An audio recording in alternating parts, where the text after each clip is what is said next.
চট্টগ্রামের সানগাঁও থানাধীন কালুরঘাট ভারী শিল্প এলাকাতুন ছিনতাইয়ের সময় মোহাম্মদ সাদ্দাম নামের এক যুবকরে হাতে নাতে গ্রেফতার করছে পুলিশ। গত 18 মে বিয়াল 3:50 অফিসার ইনচার্জ মোহাম্মদ আফতাব উদ্দিনের নেতৃত্বে এসআই মোহাম্মদ নুরুল আমিন ও সঙ্গীয় ফোর্স অভিযান পরিচালনা করিয়ে তারা আটক করে।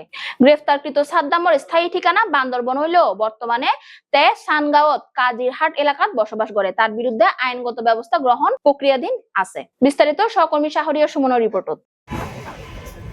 শীর্ষ ছিনতাইকারী সাদ্দামকে বাহির সিংহ এলাকা থেকে একটি ছুরি সহ গ্রেপ্তার করা হয়েছে।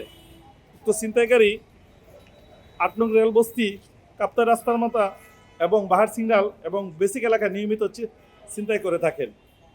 উক্ত ছিনতাইকারীর বিরুদ্ধে নিয়মিত মামলা রুজু করিয়া বিজ্ঞ আদালতে প্রেরণ করা হবে। তাহার বিরুদ্ধে উক্ত থানায় ছিনতাইকারী মামলা রয়ে আছে।